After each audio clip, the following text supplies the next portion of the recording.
Hi, and welcome to the Pick a Team podcast. I am Maeve. I'm Forbes. And welcome back to week 2 of this disaster. Yeah, welcome back, listeners. Glad you joined. Glad you came back after that. I can't believe you came back. So nice of you. So kind of you. Really, it's But charity. We are back. Yeah, and welcome back after the All-Star break too. Bonus. So yeah, we're going to touch base on, of course, the All-Star break, some Olympics goodness, the horrendousness, which is, horrendous is that a word? I don't know. It deserves to be a word when describing the Chicago Blackhawks, the absolute trash fire that is the Chicago Blackhawks. And of course, we're going to start off with just a quick little recap of some of the games that have happened since our last podcast. I just really want to talk about the Coyotes Avs game. So is that what we should start with? We might as well, if you're fired up about it. I'm so down. It's just so funny. So for those of you who don't know, the Avs they were going to have a 19-game home winning streak. And I went to this game. Actually, the Avs usually win when I'm in the building, so it was a rare loss for the Avs while I was there. And they usually win by, that's usually a pretty good win. So I went to the game, and it was Arizona versus the Avs. And Arizona Coyotes, who are second worst in the league right now, who had as many wins going into this game as the Avs had just in January, beat the Avs in the shootout. And who scored the shootout winner? None other than Leafs legend, Alex Galchenyuk. Leafs legend. And I was joking with the person who was with me, and I was like, oh, like he knew how much he disappointed me in the playoffs. He was like, oh, there's a Leafs fan here. Like, I gotta show her. Like, I was like, he did it for me. Out of spite for you. Exactly. He's like, I'm so sorry for what I did. Like, I'm gonna show you. But I made a joke after the game where I was like, Colorado simply forgot that Arizona has 3 Leaf legends and they only have 1. That's true. Get them on your team. Yeah, you gotta wake up. I know. It's always the Leafs legends that do it. It was so funny though, because every time Phil Kessel would come onto the ice, I'd see him, I'd be like, "Oh my God, is that Phil the Thrill Kessel?" That's so good. But it's always Arizona too. Like sneaky team they are. And I was telling you, and I was saying, like Arizona was trying. Like that's like a team that's like they're tanking, but they're trying their gosh darn best out there sometimes. I swear. Like sometimes they look disastrous. Like one time I was watching an Avs like Yotes game, and one of the Yotes defensemen tried to like pull a TJ Brody, but like no one was around. Like the Avs player just kind of deked around him, so he just kind of slid on his belly like a little penguin. It was literally so funny. I watched it. I was like, what? Like you were like, is this hockey? But yeah, the goalie stood on their head. Is this right? and the Coyotes tried. Also, Avs hit a lot of posts, and like I made the point last week, their PDO had been really high. Maybe it's regressing back to the mean. Maybe. Oh, now that you've noticed, they're like, no more PDO. Well, yeah, and I've been saying for the month, like I'm like, we have to be cautious with how much we're hyping up this Avs offense.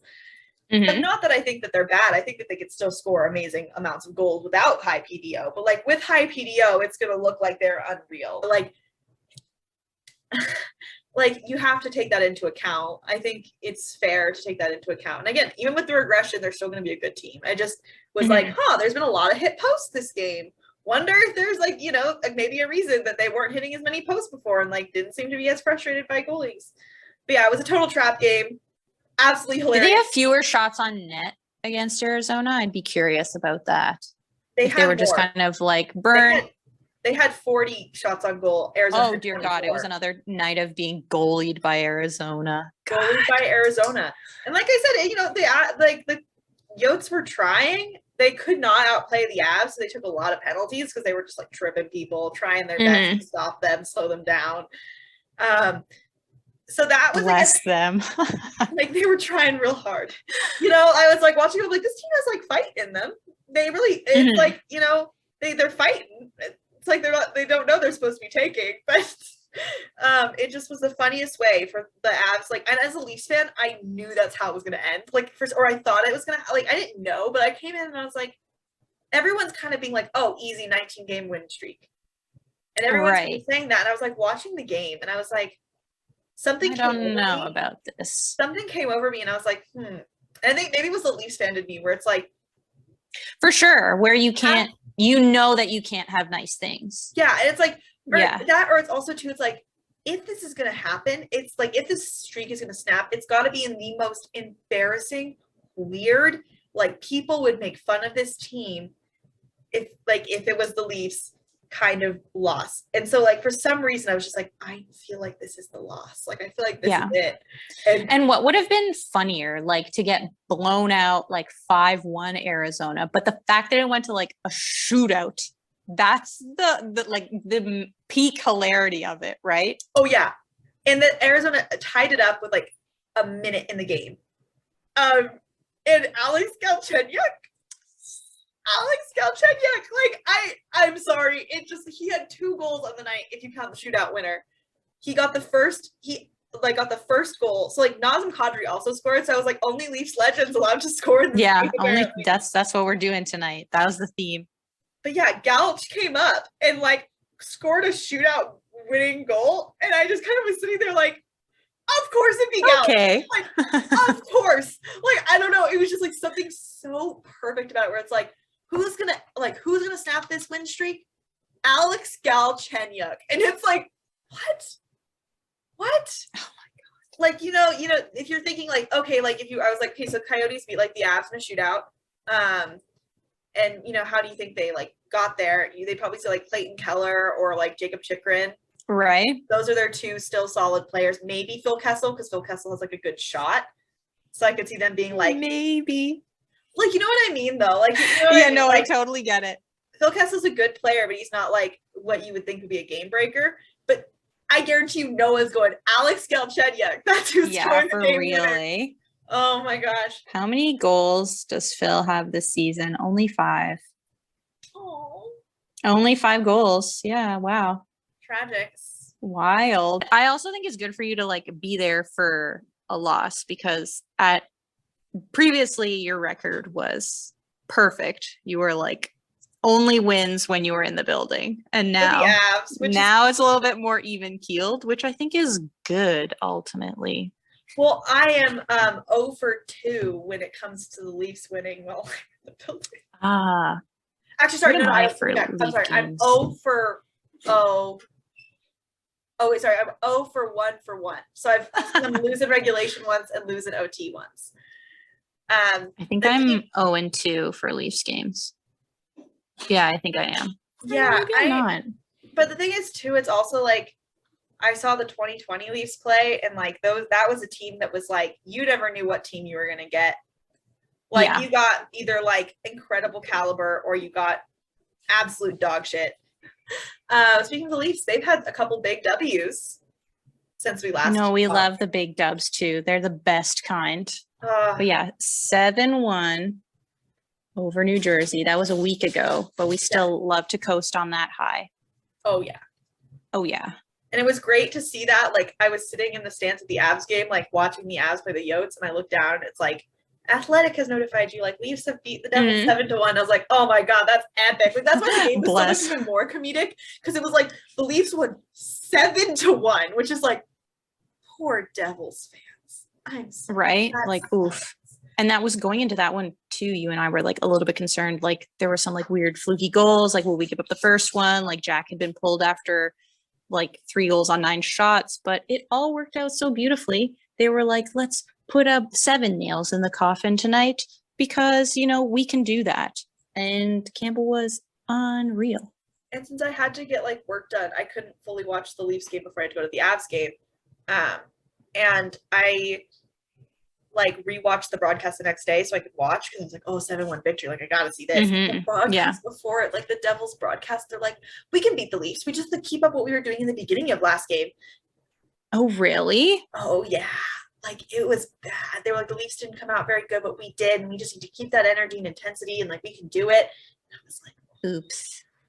like just knowing the result, seeing them be so hopeful is like, oh. So yeah, that game was amazing to watch. Obviously, we love any game where the Leafs are like, we will absolutely W. Oh yeah. So that game was great, and then of course, and we got a Maddie Hattie out of that one too, right? No, am I remembering things? Oh no, yeah, I'm remembering things incorrectly. That's right. Might He be. almost got another Matty Hattie. We were all like, he's been on Hattie watch for the last 2 games. Yeah, pretty much.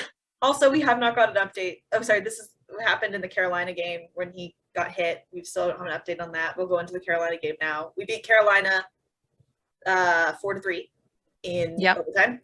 Mitch Marner. And okay, I'm just gonna say it. After last year's exit, I was firmly like, if you trade one of the big four, it's Mitch for that winner.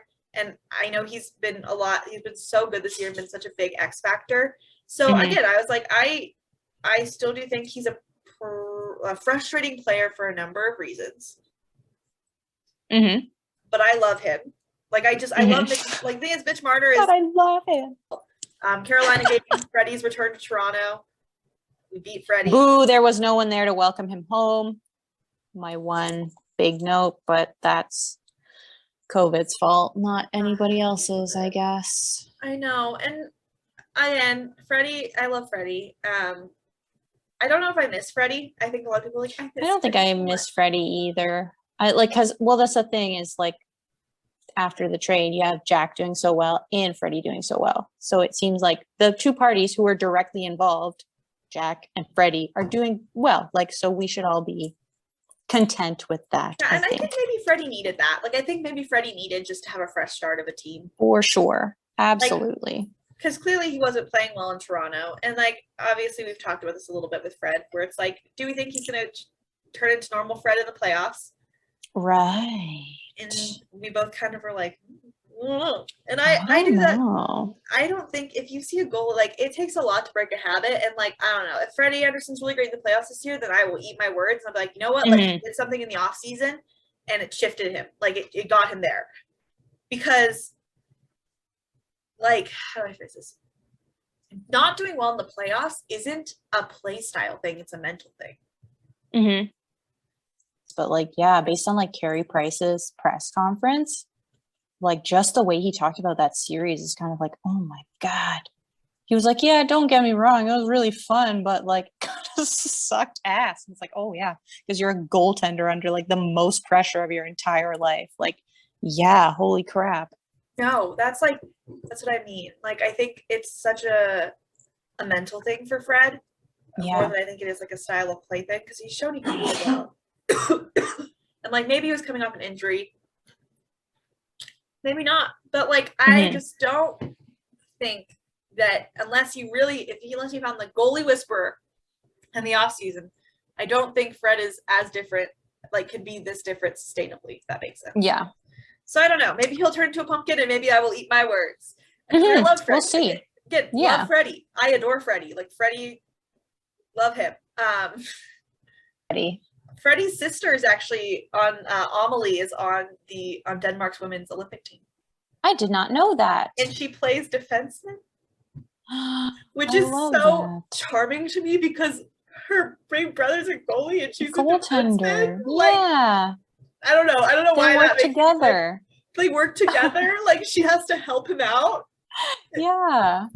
I don't know. Family dynamic. No, that is sweet. I like that a lot. And it's also Denmark's first time having a team at the women's team at the Olympics. So that's super cool too. Oh, even bigger news. Even better news. We love that. So we'll get into the Olympics later because we have to talk about the All-Star game first. Yeah.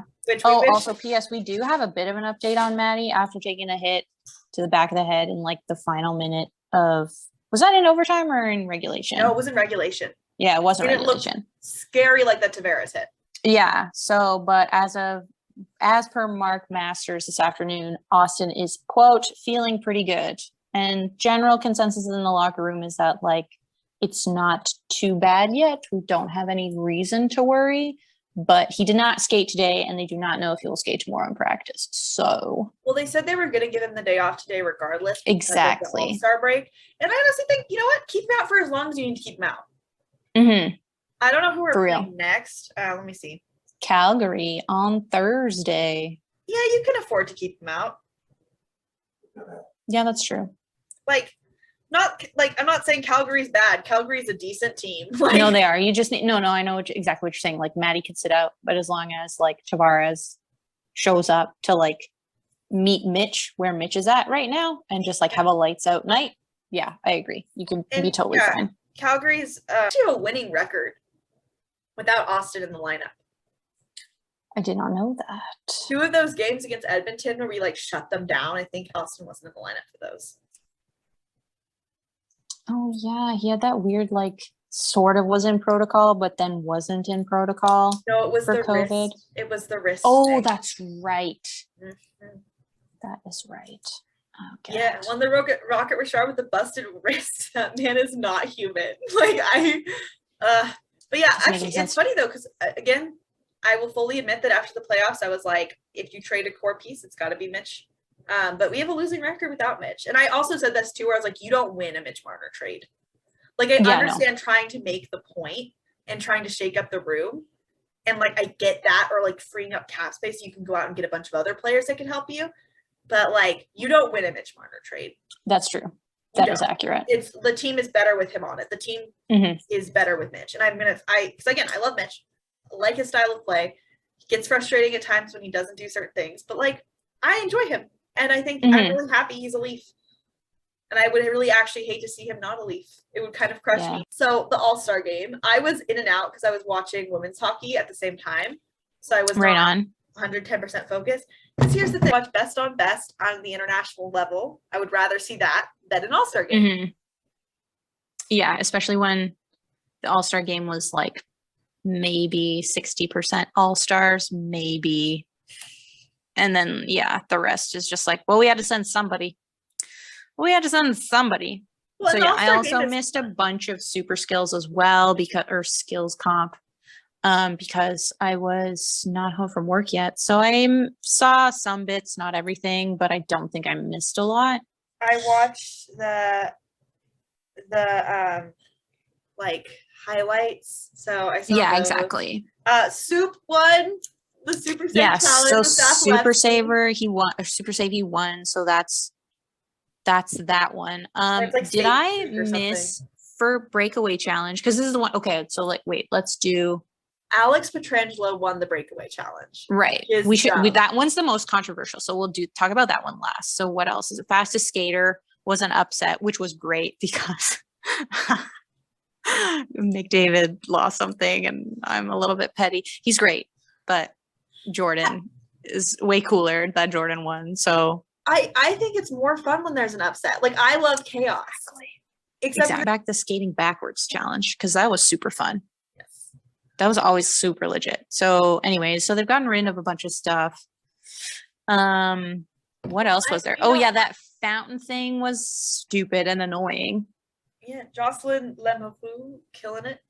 Yeah, and like it was a great idea, but just looked good on paper, but I feel like they should have maybe tested it out a little better and just given it some little extra. I don't know. Like you couldn't. I know you can't. It's on a fountain, so you can't do like fireworks or anything like that. But it needed to be more interesting, and it wasn't. And that Bellagio fountain like lights up a lot. So why did they shoot up? Did they shoot up like geysers of colored water? Yeah, I don't know. Right. Again, I missed like a lot of this, so I was like, yeah. Out. So there was that, but anyway, so you had like Ebbs out there and Roman Yossi and it just, but it honestly, there was so much like dead air that it just fell to like Jerry D to, keep everybody entertained, which failed. Like, he's like, how's everybody doing? They're all like, we're cold. And he's like, soak it up. Like, oh my God. And of course he did that thing that we love so much where broadcasters forget that the word woman exists and they decide to call everybody females, which makes your skin crawl, quite frankly. For it, it's a woman. I understand why you've like jumped the gun and just went right with female. But anyway, so after he said that, I was just like, okay, I've had enough of this. Like, I'm going to go like eat some ice cream or something because this is just the worst thing I could possibly hear. But anyway, so yeah, that was kind of, again, like looked great on paper, but execution was a little poor. And then the NHL that I think they do a lot in like the All-Star games, they do gimmicks and then they just don't think them through, or the gimmick is like outdated by 5 years, whereas like this would have been cool like 5 years ago. Exactly, right? And like I don't want to, well, I guess I will jump the gun a little bit, is like I felt that the broadcast itself was very choppy. And I don't know if you feel this like based on like, did you watch the game on Saturday? Yeah, I watched a bit of it. Okay, so there was like the same things were happening, but it's very disjointed and just like a poorly done broadcast, like all together. So like they go from the fountain, they're like, okay, we're done with this, like bye. And then we get to the breakaway challenge, which was okay. And so here's my first question is like, is there, I don't follow the Golden Knights. Is there some kind of joke with Petrangelo and drums? I don't know, because I also don't follow the Golden Knights. Like, did we miss I think we might have missed a gimmick in there or something, There which is why must it's be not a making joke. sense to us.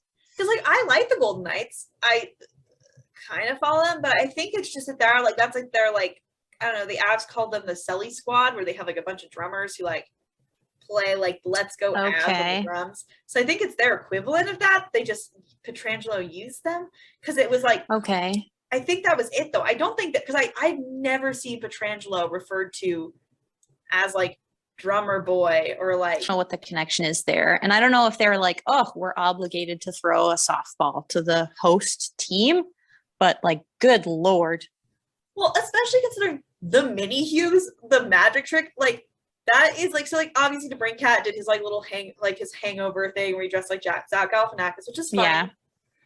But mini Hughes, which is not only adorable, so cool and so creative, and not to mention, I know everyone is annoyed with Trevor Zegras being brought up, but his breakaway competition was so good. He referenced Dodgeball, which is such a good movie. Frankly, like as much as I love Minnie Hughes, I think I like Zegras's more because I like Zegras's more.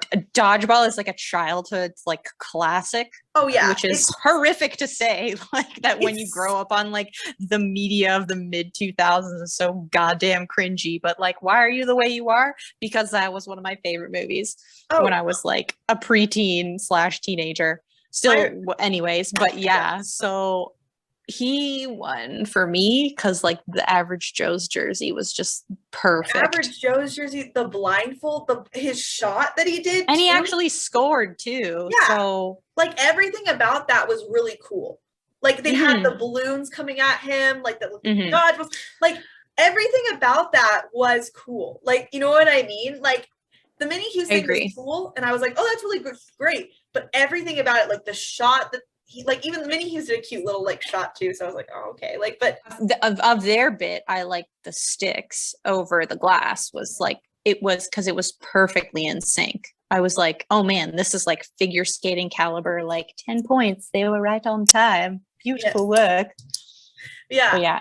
But no, and also we can't not talk about Kirill Kaprizov fucking dressing up like Ovechkin. That destroyed me. So good. I'm not even so that was unreal too. I'm not even a Caps fan or like an Ovi stan by any means, but that was like that made my heart like I was like, well, because it just shows like how many generations of Russian players that, like right. And I think that's why it hit everybody like really in the feels because there could be no better illustration of like, oh shit, yeah, we're now at a point where we're playing in the league. Active players grew up watching this man. And like yeah, I'm like, again, like you see this great Russian talent, like finally being celebrated too. Cause like a lot of the times Russian players got like kind of maligned during the Cold War era and like before and for sure. And also like Ovechkin got shit on for years for being too loud, for being too much. And now it's like, check it out. We'd recognize that Selly anywhere. His whole and like knowing the routine, it's like you can tell that Kaprizov's watched him many times, and also too the fact that like where it's like Ovi wasn't there and he wanted him represented, like that's so impactful to me. Like it's really like Ovi's not here, but he should be, so I'm representing him. Somebody, and I can't remember who. Someone smarter than me with more a detailed oriented eye noticed that the jersey that Kaprizov put on had the All-Star patch on it, which meant that like it was actually Ovi's jersey that he was supposed to wear when he got to Vegas. And I was like, that is pretty unreal. That makes my heart hurt. Like, right? Again, not even an Ovi stan, but I'm not even a Kaprizov stan. But I was like, that, like, it makes you just feel like, I don't know. It makes you smile. Like, right. So anyways, I don't know what breakaway was my favorite, but I can tell you that Kaprizov, Zegras, and Hughes were all fucking robbed. My favorite one was definitely Zegras. Like I the whole thing, like again, it was the coolest. It was the most cool to it watch. was the like, coolest. The shot he took blindfold too. But yeah, so oh man. But and here's my other, I have two more issues with Breakaway Challenge. One, they had two celebrity like guest goaltenders, and you didn't hear anything from either of them. No. I like you had evil Captain America in net and like an Olympic gold medalist at the other end. Didn't hear nothing. No interviews. Like, okay, what was the point of having Wyatt Russell here? Like, I really don't know. Whatever. Why are you not mic'd up? Exactly. Like, mic'd up. They should have been mic'd up. That would have been so good. Yeah, because remember why are we better at marketing than the NHL? God. One of the like the best clips from last year was Alex Pietrangelo trying to defend Nathan MacKinnon and going, oh, like going like, oh no, like as Nathan MacKinnon was coming at him, and like that's funny. Like hearing a goalie go like, oh shit, and like blocking the puck, or like he's going left. Oh no, or like, or even like not even him just like goes silent when he blocks the puck, and then what were you guys saying again? Like, you know what I mean? Like coming back, like showing just how focused you have to be to play a goalie. Like, I just think that would be entertaining. And I think it like, I don't know. That's personally, I love mic'd up videos, but that I think if you mic'd up the celebrity goaltenders, it would have been probably funny. It would have made so much more sense. So like there was that. But then, so they follow up this like kick-ass theatrics, and it's like an NHL costume party. And it was awesome to see everybody go balls to the wall. And they're like, let's do hardest shot now. Why did we not end on Breakaway Challenge? Like, are you guys dumb? Like, this is what I mean about this like weird, it's like they threw it together, like they started planning this on Monday, which I know they didn't, but like it had that feel of being very like disjointed and bizarre. So that was my other, how like adamant they were about having an all-star game, even though they were like COVID concerns, we can't send our players to the Olympics. Exactly. And then Jack Hughes comes home with COVID anyway. So like, that's probably going to be not the greatest in the next couple days, because I guess they don't test people who are anymore anyway, right? Unless they're symptomatic. So we'll see. But so that was all-star game. How did you feel about the cards thing? Because I missed that competition, but I heard it was stupid.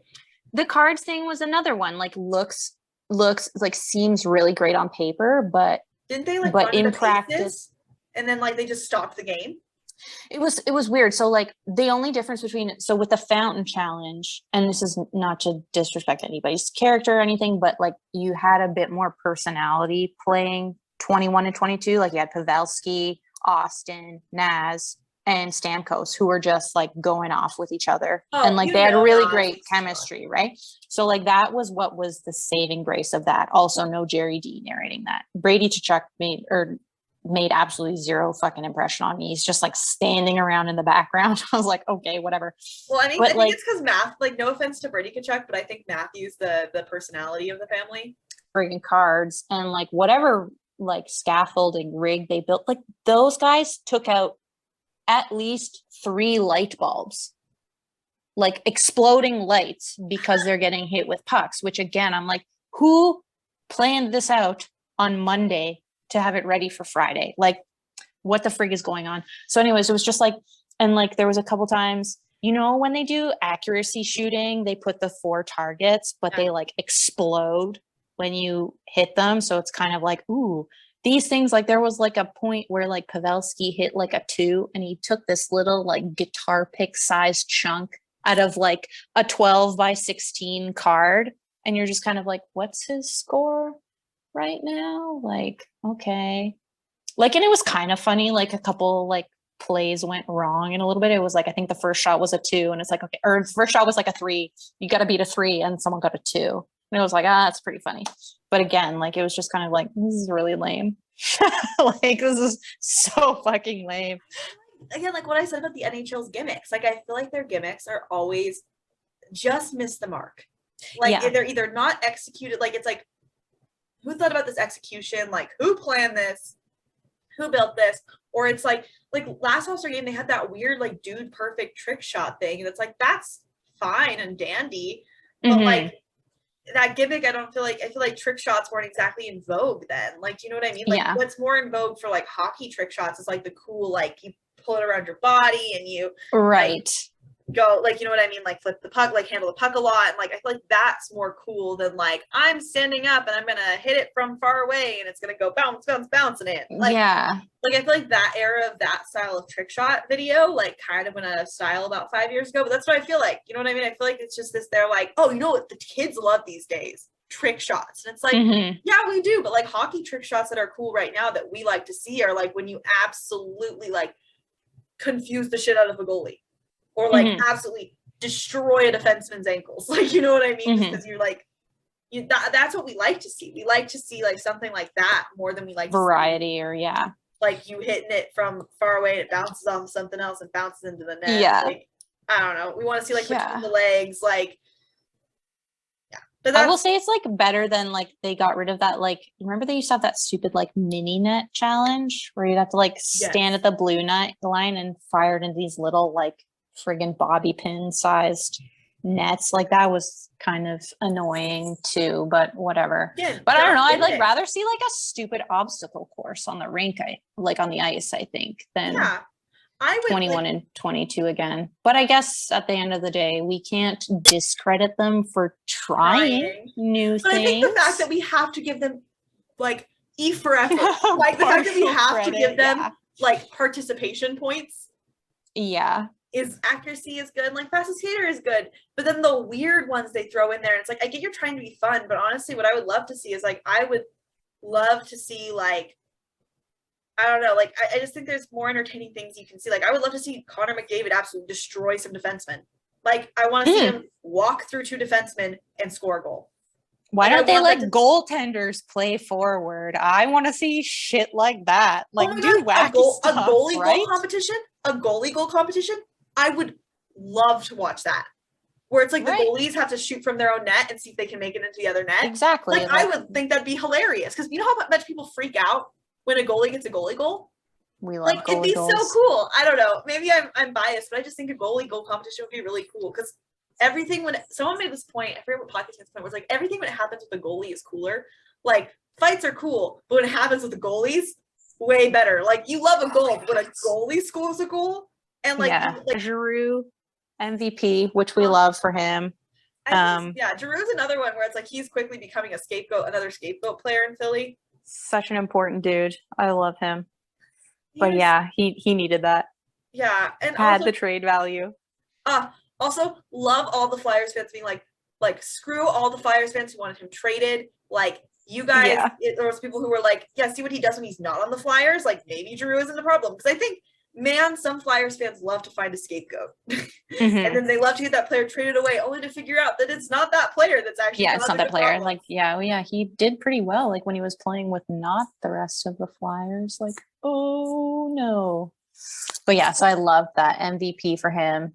And then MVP of my heart, of course, Evgeny Kuznetsov, who had like the best weekend of his whole life. And you read that article where he's like, I want my kids to be like upbeat and positive. Oh and, like, my God. I don't want them to play, like, I don't want to force them into sports because like hockey's not always the best. And I'm like, right?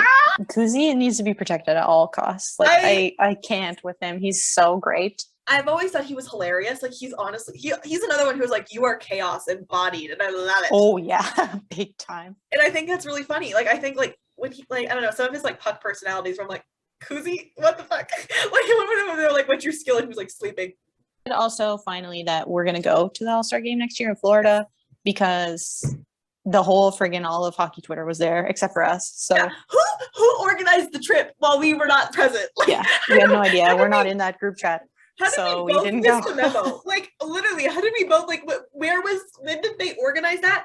Like I understand that Vegas has a lot of hotels, so like it's probably pretty cheap to find. Like you probably find like a cheap option to stay at. But like when did you all decide that we were all going to Vegas? Like I would have tried to plan it out. I wouldn't have been able to get there, but at the same time, like they wouldn't have let me into the country, or let me out of my country. I don't really know, but anyway, we would have liked to have been offered. Look, so anyway, we're gonna go next year, and it's gonna be a hoot. Oh, it's gonna be so fun. We're gonna a hoot. We're gonna podcast from the hotel. It's gonna be hilarious. we're gonna get a picture with Austin and Soup and we'll cry. So it's No. fine. You'll just I'll take Maeve's picture with Austin and Soup, and we'll see how we survive that. And then we'll go it's from gonna there. be like, I'm gonna be crying. Like the picture's gonna be I'm gonna think I'm miserable. I'm gonna be like, I'll just laugh. Next year we won't have to friggin' vote Kadrian. He'll just be on the ballot as he should be. yes, I agree.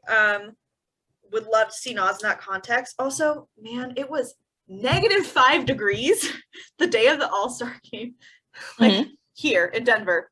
And that's Fahrenheit. I think it was like, it's different in Celsius, but yeah, it is. I don't know what that means, but it's cold. It's cold. It was below zero. It's cold. So yeah. I think I did the conversion. It was like -20 in Celsius, but I could be wrong. Yeah, that sounds about right. I had to walk to class in that. I looked like a marshmallow. I was in so many layers.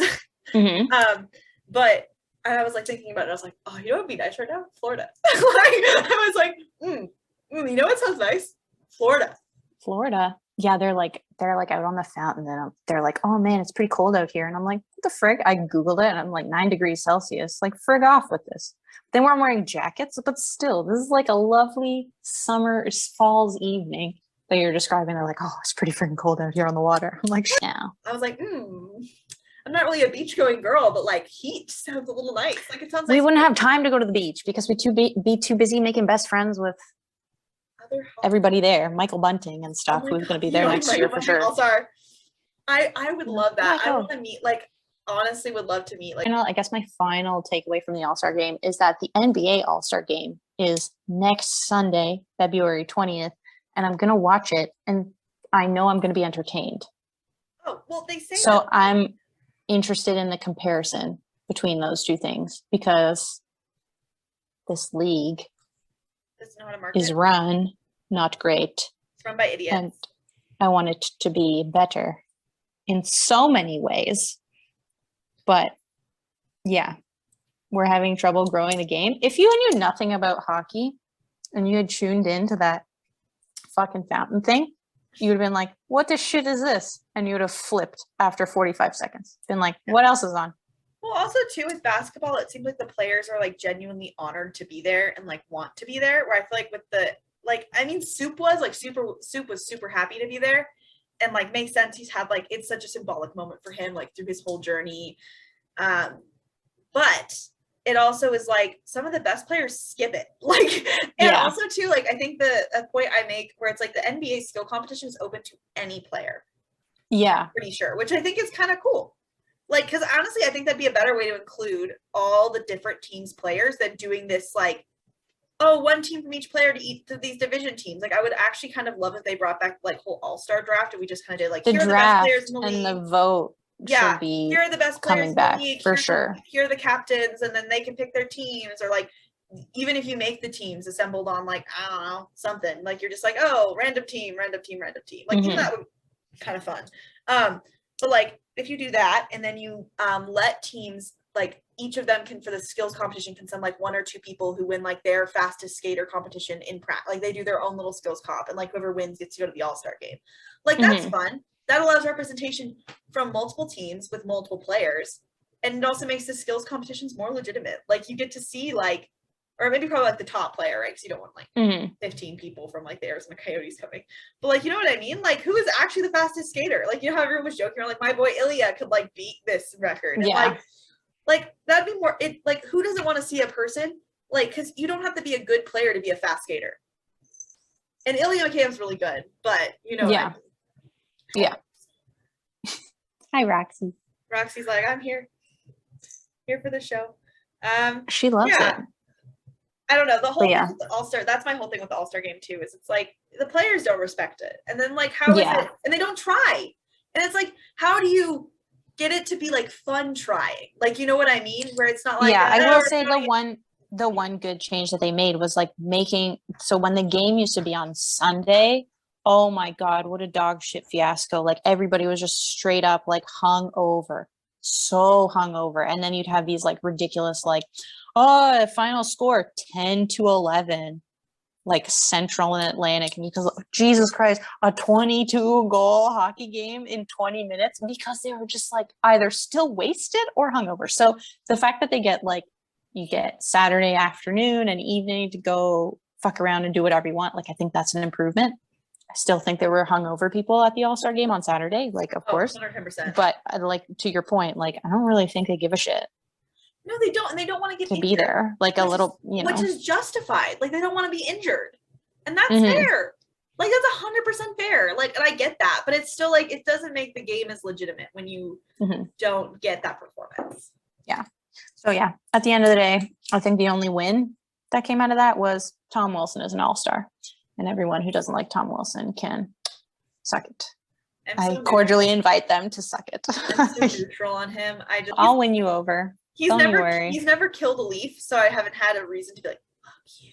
Like, you know what I mean? I can't remember him killing a leaf in recent memory.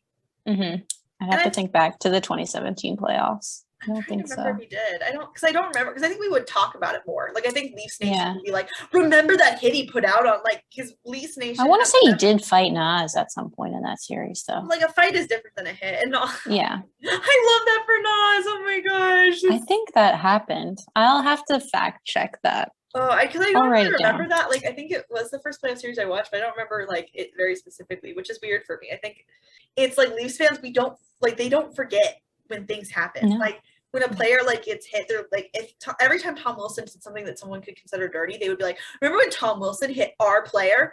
And like, you know that a Leafs fan would bring that up. Like, you know what I mean? On May 17th, 2014, the exact day. Our king at Scotiabank Arena. Yeah, exactly. They totally I didn't watch the team in 2014, so I was not aware of who. Oh, don't worry. I was like, Phil Kessel. Biggest dumpster fire of the week is that Rocky Wirtz is a big dumb piss baby and should not have a job. And Chicago continues to dig itself into a hellish hellhole that it frankly deserves to be in. Yeah, I agree. I think that, like, the thing about this subject is, like, I want to talk about it, but it's also, I feel like everything that could have been said about this has been said about this. Exactly. And if you're not aware what happened, like, I'm sure you've heard. Like, there's no way you haven't heard, but, like, if you aren't, Rocky Wirtz lashed it at Mark Lazarus for asking, like, Mark Lazarus said it, and I kind of agree, like, a frankly kind of softball question that you could give a non-answer to, where, like, literally that question was, like, how have you changed the culture so that, like, players feel more empowered to come forward if, like, something happens to them? Because, like, that's what they're talking about, like, the power imbalance between players and coaches and staff. And he, like, lashed out. And I was like, that's such an easy softball question where it's like, yeah, we're really trying to change our culture to make sure that people understand that they're individual. Like, you know, you can literally say some bullshit like that, and that's serviceable. There should have been, he should have had, like, and I'm sure he did have, like, prepared boilerplate by the public relations team of, like, because a softball question that you knew you were going to get asked about this, groundbreaking monumental scandal, right? Not groundbreaking, but monumentally terrible scandal. Yeah, I read the whole 107-page report. That's why I can't look at Blackhawks fans without feeling disgust. Like, I did write an article about it. If anyone wants to, like, I wrote an article about the press conference on More Than Sports. Wrote an article about the it feels too light. Scandal feels too light. You know what I mean? Like, when you're like, the scandal, like, that just seems so, like, superficial. It's like, and flashy, like, or whatever. When, like, no, this is, like, a morally heinous crime that was cover up is a better. This is the cover up. I wrote a whole article about, like, the Jenner and Block report and the cover up. I wrote kind of two articles. Like, I wrote, like, one on the initial report and then one on kind of what's happened since on the Regis University Highlander. If anyone wants to check it out. But yeah, I can't look at the Blackhawks uniform without feeling utter disgust, because I read the 107-page report and I know what happened.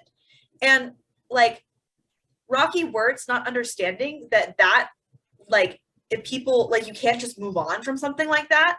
Like, that's not something you can just brush aside.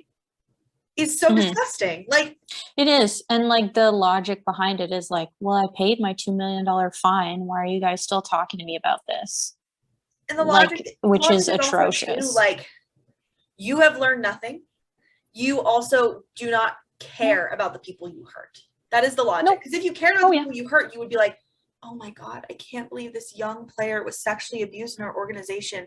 And I didn't know, like, because again, he was exonerated from, like, knowing about it. Like, he and Danny, like, they said they didn't know. And, like, the report confirmed that. Like, I didn't know that someone was greatly harmed, that someone's life was ruined by my organization. A 16-year-old fucking boy got sexually assaulted. A 16-year-old. And you don't have 1 ounce of remorse? You don't have 1 ounce to go, oh my God, I can't believe a 16-year-old because of Yeah. actions by my team that I didn't see, but I still like that my ignorance caused harm to a 16-year-old child. Mhm. Like, Yeah, they don't care. and They- like obviously they Kyle does not Beach is care. still a victim. Like it doesn't matter that he was older. Like he was still 20. Like I'm almost 20 and I am like you're not mature at 20 and you're not like grown up and it never Yeah. deserves to happen to anyone ever. So I'm just saying, like you'd think that even like the child aspect would get you to feel some fucking empathy, but no. Yeah, no, and like, and especially too, like this guy's sitting up there on a stage next to his own son. How would you Like feel? it Like could have been your kid. It could. Ugh. well, and that's the thing. Like, and I hate the contextualization of like, you know, when people talk about like women's rights or like a woman coming forward as like a sexual abuse survivor, and they're like, well, what if she was your sister? How would you feel? And people are like, oh, and then they understand. Yeah, I suddenly hate that like that's what comparison. it You should takes. just. I agree. I absolutely agree. But sometimes you But even have to say that. It's like you can't even think of it as regards to you. but in terms of the question, that's like how it was posed, right? Like how does the next generation of young players coming through here, how can you make them feel safe? And he's like, what? Why shouldn't they feel safe? We pay the fines and we're moving on. And we're moving Like, on. no. And that like, and honestly, remember how I made the joke last time? It made the outtakes, but it didn't make the episode. I made a joke that Wayne Gretzky was my favorite hockey analyst. And I gotta say, Wayne Gretzky, favorite hockey analyst. His point, amazing. And like, Yeah, he did weigh in properly. oh, and I think it was a point that kind of was missing. Because we're like, oh, they'll never learn. But he's like, here's the real life ramifications. 18-year-olds get drafted by this team. You're a parent to that 18-year-old. You want your like 18-year-old to play with them. If I was drafted by the Blackhawks, I would not trust them to take care of me. Right. I'm not going there. You know what organizations have showed that they care about people? Toronto Maple Leafs. Wayne Simmons says the locker room in the Toronto Maple Leafs and the organization has been one of the best he's played in. And Mhm. made him feel really welcome as a player of color. Like he has a quote Mhm. saying that he's felt like really supported in the locker room. And you know, Kyle Dubas went to Pride. Like all of those things are things that you're like you know what I mean? Like Kyle Dubas has openly been like, we won't stand for like injustices in our locker room. And like there's other teams like that, like the Avs have a culture like that, where like they signed the Get Uncomfortable like Black Girl Hockey Pledge, and like so the Leafs too. But it's like they've done stuff like that, and like you get the vibe just from Avalanche fans too that they don't tolerate like obviously there's a lot of issues. Like there's definitely, you know, Colorado is. There's some like rural red areas where people are homophobic and racist, but like the organization of the Avalanche seems to care about those issues. In the locker room, at least, the leadership in that locker room seems that they wouldn't tolerate that. Mm-hmm. And maybe I'm wrong. Like I could just be reading into it, and it could be happen in any locker room. But there's organizations who have done things where it's like you've heard the players say like, or like I don't know, Kyle Dubas like went and stayed with Ilya Mikheyev in the hospital. Like, do you know what I mean? Like, it's stuff like that where it's like when John Tavares got injured and you saw Kyle Dubas like run to leave to go to the hospital with him. Like, you know what I mean? Like, it's stuff like that where it's like that team cares about its players. And if you play for the Leafs, like you had Josh Hosang thanking Dubas for giving him the chance. You know what I mean? Like, I'm using the Leafs because I know them the best, and that's why. But like, genuinely, if you get drafted to the Leafs, you know that Kyle Dubas is going to try to do right by you. And if you're a good person, he's going to try to do as well, like right by you. You don't know the Blackhawks are going to protect you. They have a track record of actively not protecting you. The current captain didn't protect another rookie. The current captain and the current star winger, who you probably looked up to growing up, will not protect you. They didn't protect someone else. Why would they protect you? Yeah. Like, there's no insurance at any level. Like, you know what? Like, even like what I was saying with the Avalanche, where it's like, I'm not sure of the organization, but I don't think Gag Landeskog would put up with this bullshit. Mm-hmm. No, I get what you're saying. And it's like, the fact that was where I really like lost all my respect for Taves was when they, you know, initially at the end of October when this all came to light and all he could talk about was like what Stan Bowman has done for me. It's like, did you fucking read the report, dummy? You're the captain. Yeah, like, and that's not about you. I had someone come for me when I said like they were complacent in the abuse. And they were like, well, the report exonerated. I was like, one, we don't know who refused to be interviewed for the report. And I said, Kyle Beach said everyone in that locker room knew. And I choose to believe survivors. And here's the thing. Even if maybe you didn't know the specifics, you're hearing homophobic abuse and you're not stepping in. Yeah. So like there's Yeah. levels to that, but it's like, yeah, you know you're not going to be protected in that locker room. You know Taves doesn't give a shit about you. Like Taves gives a shit about his GM. And I don't know. Yeah. It's just like, and even too. I think that, and like we always love to call out Steve Dangle because he inspires us so, but his point that Rocky is this reason that, or he's just, I don't know if he knew this for sure, or if he was just like paraphrasing or whatever, but he's like, this is clearly not a man that you can bring problems to, which is probably why he wasn't involved in the initial thing and got a free pass in the report of like not knowing anything, because this man's going to scream at you. Yeah, and like a little baby and be like, get back to winning too. His own son couldn't, like, and I get, like, I don't know if you've watched Succession, but I got like big Kendall from Succession vibes. Okay, Kendall like kindly tell his dad like you're wrong without actively fixing him off and losing his inheritance, and that's what I got from that energy. And then you get like, so he goes off like a baby, has to issue like a super hollow statement at the end of the evening, being like, I'm so sorry I got emotional. Like, no, you're just a piece of shit and you showed us all your hand and we all know you're a piece of shit now. Yeah. So not that we didn't suspect that before. You fucking own a hockey team. Like these guys are all Monty Burns too, pretty much, right? Backdrop of this event. It's been recently revealed that there is a third person suing the Blackhawks, like who comes to light the next day. Yeah, John Doe 3. So shout out to Rick Westhead. We love you. Love Rick Westhead. You do God's work. Oh my gosh, Rick Westhead and Katie Strang, shout out for being like the gold standard. I hope one day I am like you. You should look into nominating them for journalistic awards because they deserve it. Goddamn. Yeah, they really do. Especially in sports. And then after all that, Bettman comes out and he's like, I think this is a direct quote that he actually said. I think this has been very emotional and frustrating and draining for the Blackhawks and Rocky in particular. Oh, I'm sure it's so emotionally draining when you do something wrong and you face consequences. No, I hate when they get caught. It's so hard when they get caught. I hate having to face consequences for my actions. It's such a burden. All I have is my millions of dollars. Oh, my franchise. So screw you, Rocky. You're not a victim. You're so emotional. Oh my god. Yeah, it's so frustrating.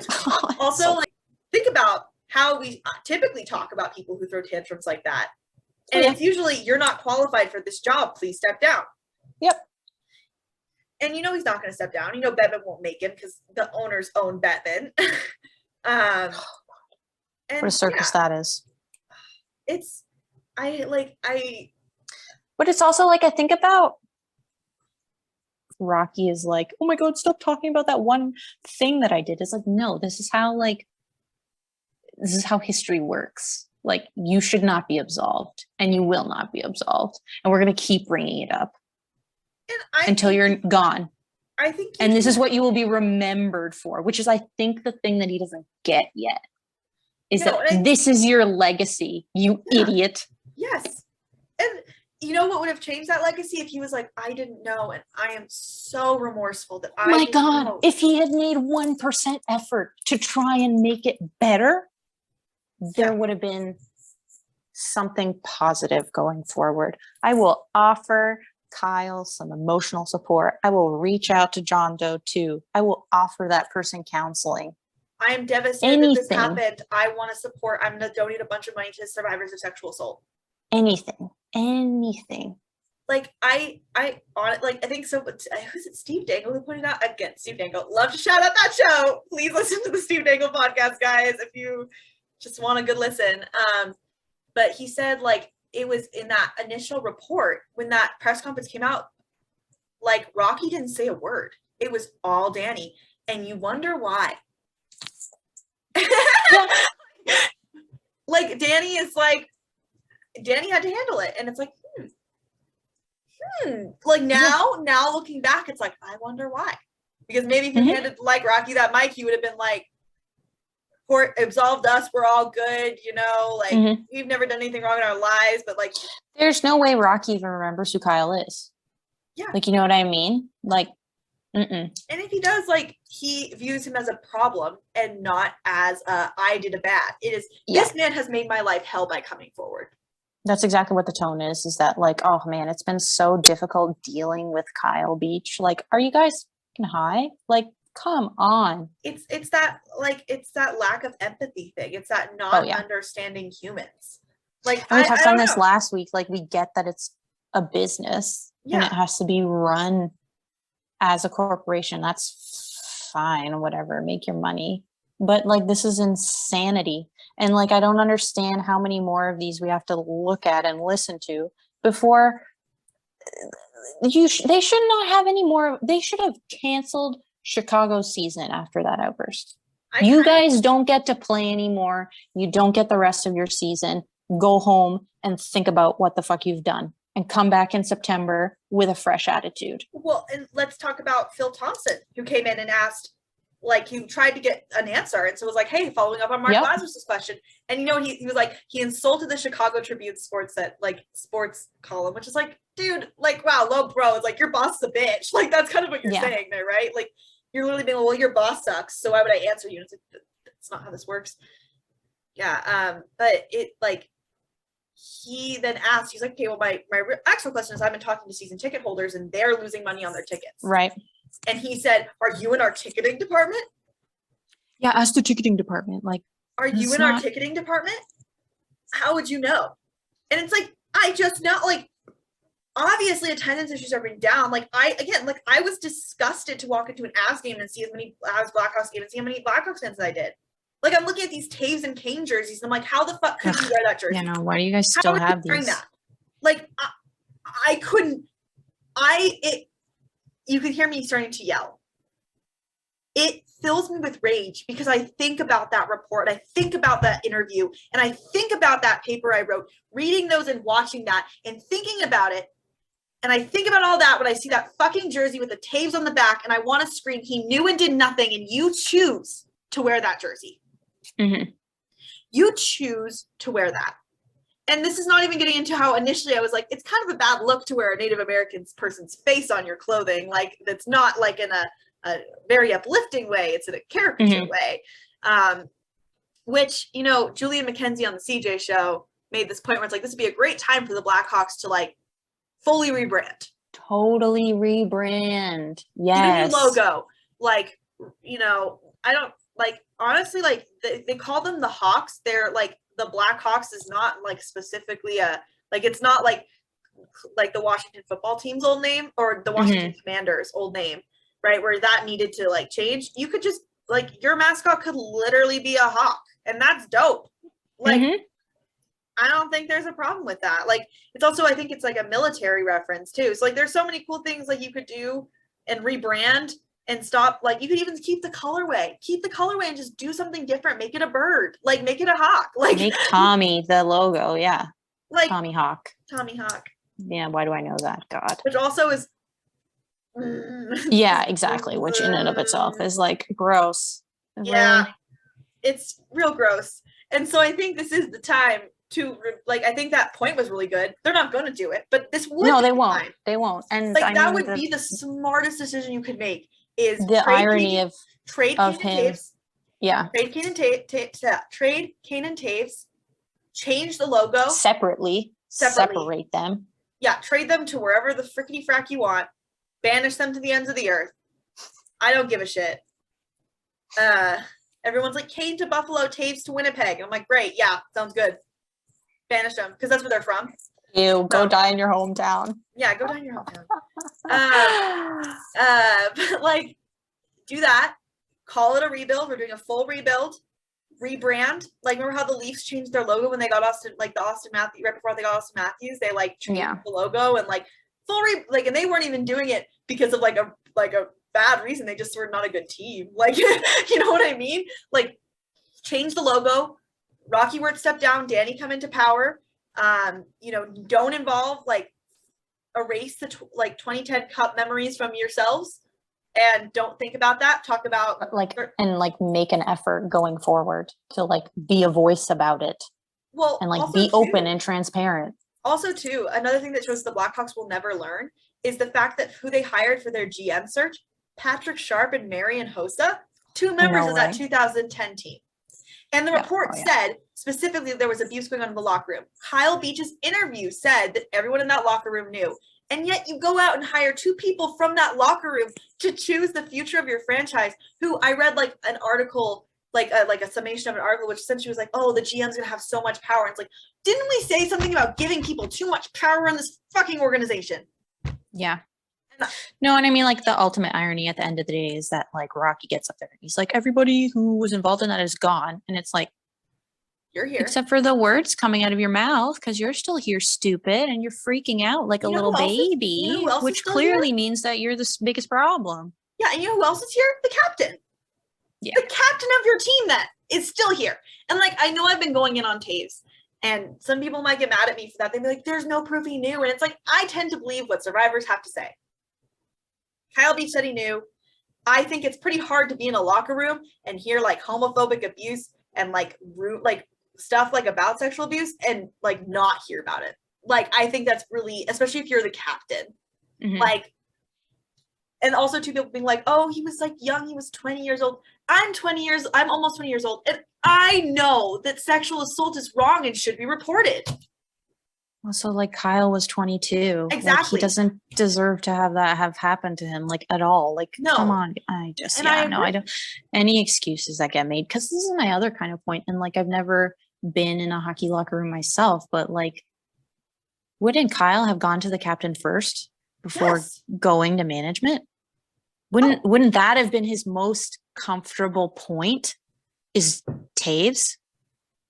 And wouldn't the captain want to know what's going on with all, like, so either you're a shitty captain or you're a shitty person or both. Like, and the one thing that I'll give a little tiny grace to is that if a player came to me and I'm 21 years old and was like, this happened to me, like, holy fucking shit. Like, not you go to talk to the GM, we'll go to the GM. Yeah. But I could see Taves shitting himself in that moment, being like, what in the fuck do we do? But I don't like to just be like, oh, damn, bro, that's crazy. Let me know how your talk with Joel goes.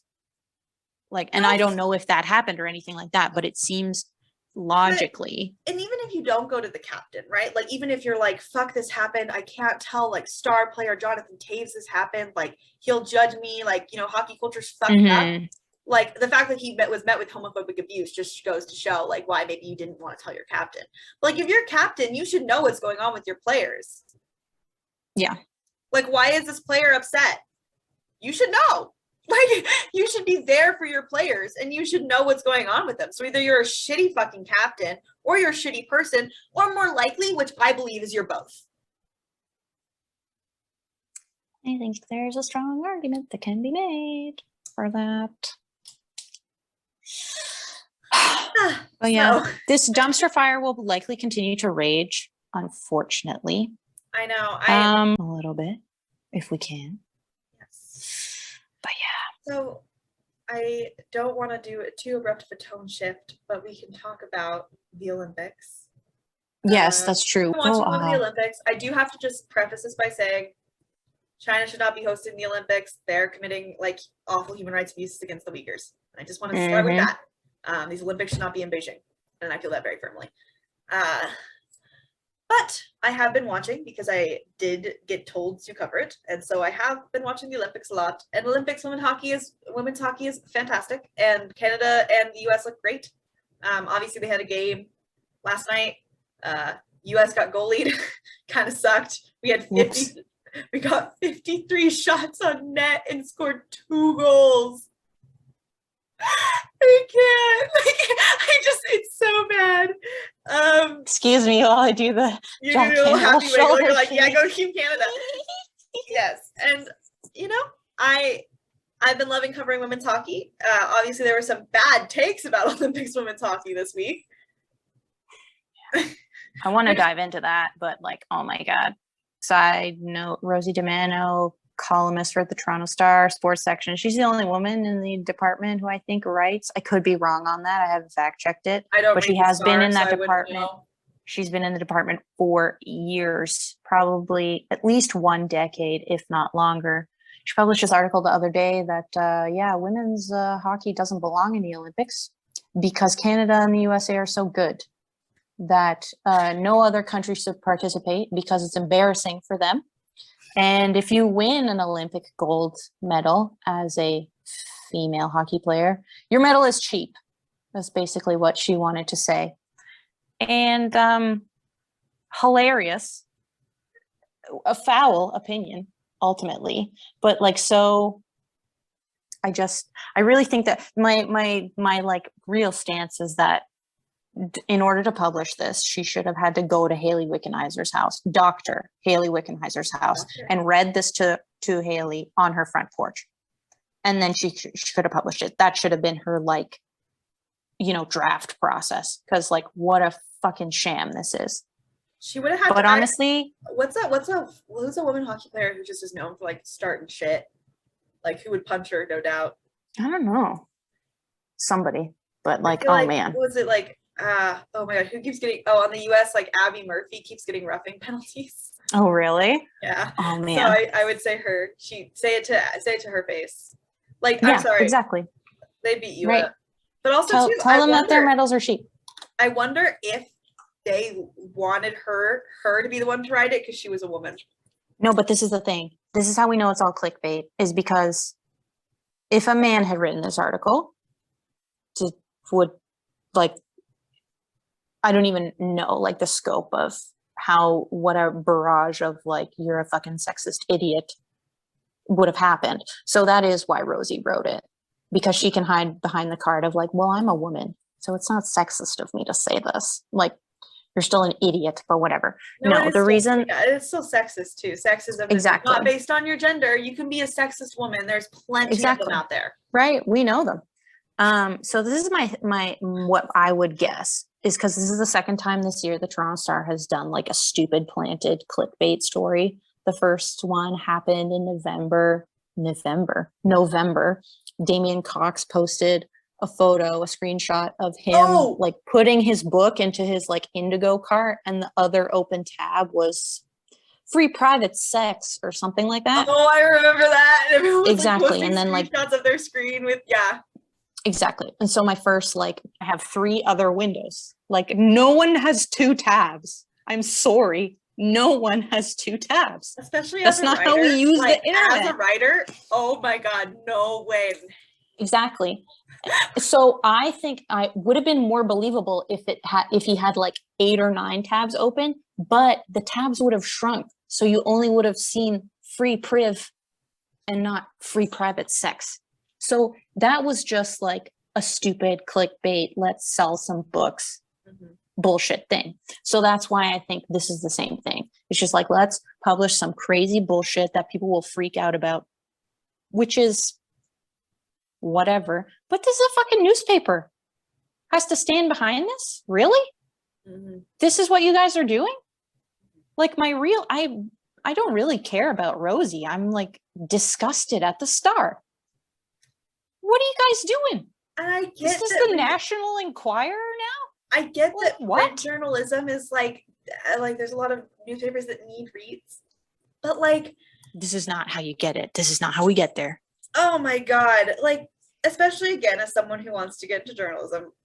And as I posted on Twitter, and as I will say again, if I ever publish something like this, tell me to retire. Like, tell me to just give it up. I've outstayed my welcome. I need to leave. Because, like, and, like, you could have a bad take legitimately, or, like, a controversial take that isn't clickbait. Like, you know what I mean? Like, honestly, like, there's a very big difference between, like, this and a because I think some people, like, I think she thought of it as, or, like, I don't know if she thought of it as clickbait or controversial, but I know some people could have thought of it as, like, oh, she just had like, if you're defending her, which you're a misogynist if you're defending her, like, she just had a controversial take, and, you know, you guys don't like it, and that's why you're mad, and it's like, no. There is a big difference between, like, this take is a little hot, like, you know, if you're saying, like, okay, here's one that Leafs fans love to use. Austin Matthews is better than Connor McDavid. That is a controversial opinion. that you will get a lot of people disagreeing with you on. And it is kind of a troll opinion. But if you go into that article and you're like, oh yeah, like here are the, like Austin Matthews has far better defensive stats than Connor McDavid. That is why he is a better player, because he's a better two-way player, which makes him more valuable, right? Or like he's bigger than Connor McDavid and he's more likely to like play the body. And that what's make, you know, that's a nice old hockey man thing, right? That's what makes him a better player. You know, he's tough, he's gritty, you know? Like that's a like Austin Matthews is better than Connor McDavid. Controversial topic. Justifiable. And not like it could be clickbait, but it's different than women's hockey shouldn't be at the Olympics. Man, if you read this thing too, like the argument to exactly to your point, like the argument is so hollow. It's like, because I'm bored with the final. I don't care. I am bummed that my team wins every year. It sucks. My team and another team wins. Sometimes the US wins. Sometimes Canada wins. I just don't like it. Like, and also too, it's like, I want to see international best on best. I want to see the best players from the best teams play. Like you know, honestly, why are we even having men's Olympics this year? The best players aren't playing. Exactly. So like, we might as well have canceled that too. Yeah. Or like back in the day when the Soviets were dominating hockey, and you know, there would have been legitimate reason to cancel men's hockey because of how much like Cold War tensions were there, right? When like the Soviets were dominating, like how much would the incentive have been for like the US or Canada to be like, cancel hockey because like we're not winning, the Soviets are. But you know what I mean, like there was no articles about like the hockey shouldn't be a thing because only the Soviets are winning. Yeah. And the difference is men. The difference is men. No, it's wild because it's like without the introduction of that sport, we wouldn't have the PHF. Yeah. Like it's such a like a blinders like opinion to be like it's the same. Like I'm only looking at this and I'm not looking at any of the things that have happened because of it.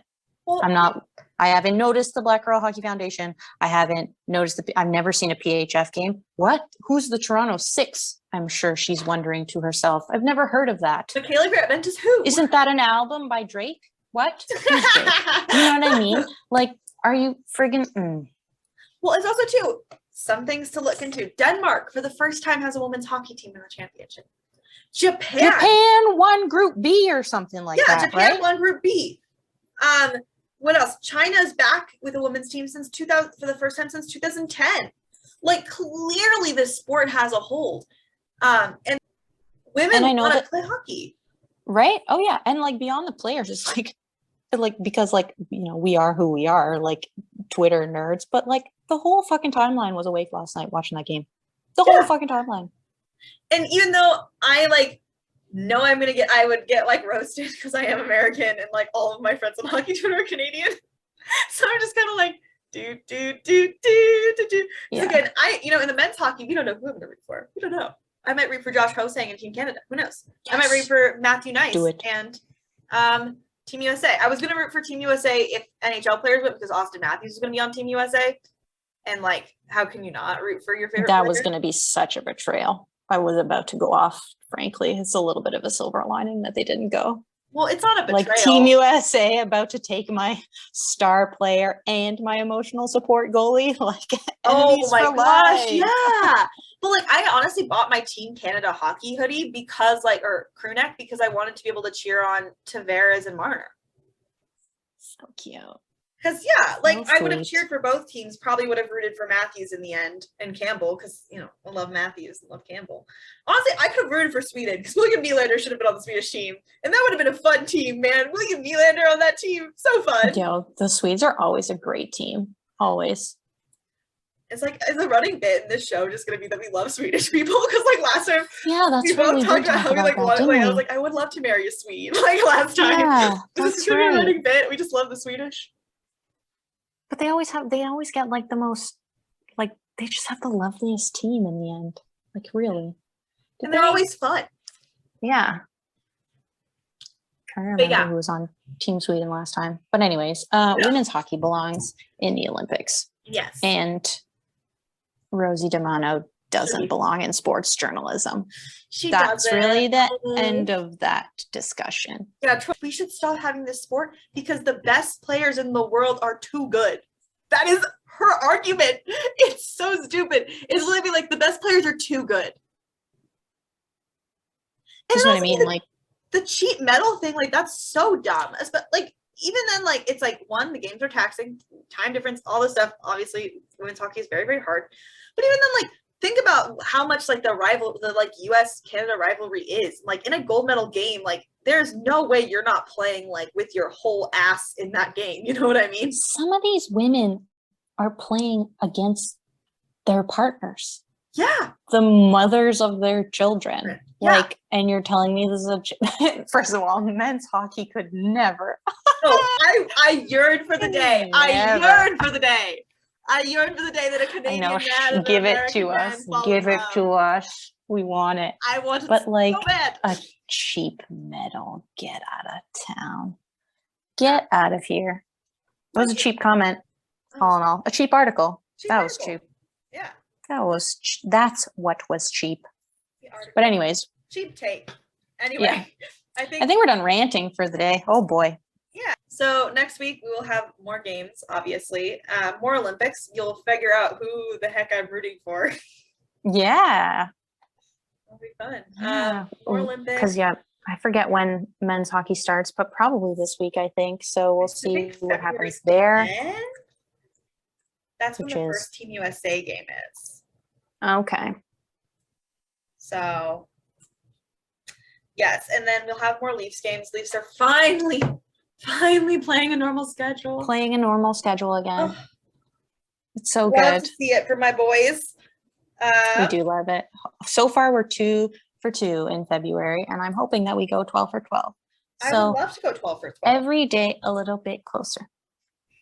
I think we can do it. Maybe we can do it. We'll see. And we'll. Honestly, I think that's a pretty hard feat to accomplish. But if they do it, I will cry tears of joy. We're actually already on pace. I think we forgot to include this. Like Austin Matthews scored his 30th and 31st. The Leafs are on pace to get the most points in the standings in franchise history. Franchise history. Yep. So we're doing okay. We are doing all right. But yeah, so obviously, thank you for listening. We'll talk more about the Olympics, and if anything else happens in this stupid fucking league, which it undoubtedly will. So, like, that's really the major takeaway for the outro is like we'll cover what's scheduled, and then whatever dumpster fires appear, we'll try and put those out too. And we won't put them out because that's the NHL's responsibility. No, that's exactly what it is. We'll just talk about them a lot and warn you to stay away from them. Exactly. Pick a better sport. All right. Take care, gang. Thanks for coming back. If you came back, if you came back, friend about it. Yeah, if you're a first-time listener, welcome. Sorry. Truly. But yeah, dumpster fire is the theme of this episode, and it is this episode. So yeah, exactly. For real, we'll have fun in the editing room. Oh, so much fun. Always fun. Always fun. I'll get to hear all of our jokes over again. It's my favorite. Yeah, thanks for listening. And remember that if we get to 50 listeners, we'll start getting ads. And we really want to go to the All-Star game. So send us to the All-Star game. Yeah, and Maeve needs a new computer. So I do need a new computer. So tell your friends. Tell your mom. Also, if you like my articles on the More Than Sports Podcast Network, I'm an unpaid intern for them. So if you want to make sure I get paid for my labor, there you go. I have no beef with them. That. This is not a beef thing. I'm fine being an unpaid intern for them right now.